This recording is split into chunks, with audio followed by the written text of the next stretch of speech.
Assalamualaikum warahmatullahi wabarakatuh. Di sini saya akan menjelaskan tentang computational thinking, yaitu rancangan integrasi CT. Di sini kelompok kami yang beranggotakan Desi Indra, kemudian Suharyun dan Tama Sofiana Putri. Proyek STEM yang diintegrasikan CT. Pengembangan bahan ajar matematika berbasis STEM pada materi bangun ruang. Deskripsi singkat tentang proyek STEM yang dipilih, yaitu SCANS. Guru harus mengupayakan memberikan contoh dengan menghubungkan pembelajaran matematika dengan alam dan kehidupan nyata, baik untuk dilakukan yang dikaitkan dengan kehidupan sehari-hari. Kemudian teknologi, peserta didik memanfaatkan laptop atau handphone untuk mencari dan menyusun berbagai fakta dan pengetahuan serta memanfaatkan aplikasi yang digunakan dalam pembelajaran. Kemudian engineering, peserta didik merancang prosedur pembuatan kubus serta menerapkan berbagai teknik dalam pelaksanaan prosedur tersebut, mulai dari membuat pola, menggunting, menempel maupun melipat. Kemudian matematik, peserta didik memahami ciri-ciri bangun ruang kubus, memiliki kemampuan mengukur panjang, membuat jaring-jaring kubus, dan menyusun jaring-jaring tersebut menjadi bangun ruang kubus. Proyek STEM setelah diintegrasikan dengan CT, tujuan pembelajaran.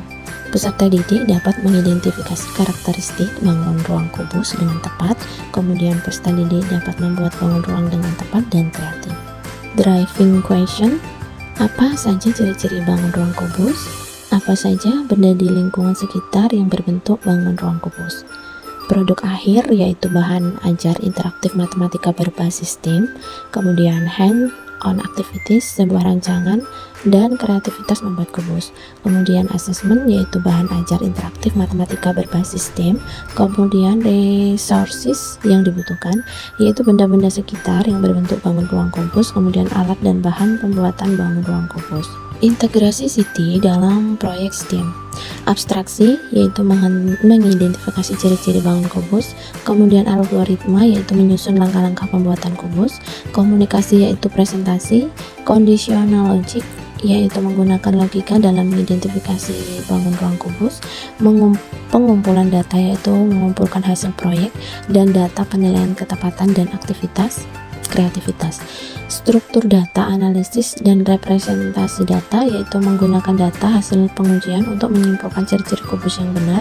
Kemudian dekomposisi yaitu mengelompokkan benda-benda sekitar yang berbentuk kubus, kemudian menentukan bahan yang dapat digunakan untuk membuat kubus. Kemudian selanjutnya yaitu pengenalan pola, yaitu setelah mengamati berbagai benda berbentuk kubus dapat mengidentifikasi ciri-ciri kubus.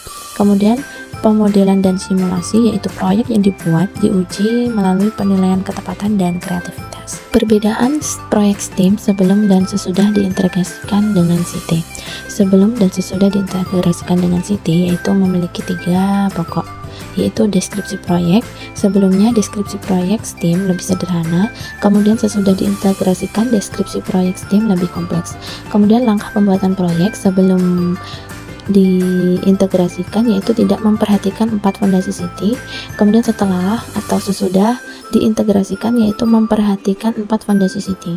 Kemudian waktu yang sebelum diintegrasikan relatif lebih cepat, kemudian setelah atau sesudah diintegrasikan menjadi relatif lebih lama. Demikian penjelasan dari kelompok kami. Terima kasih. Wassalamualaikum warahmatullahi wabarakatuh.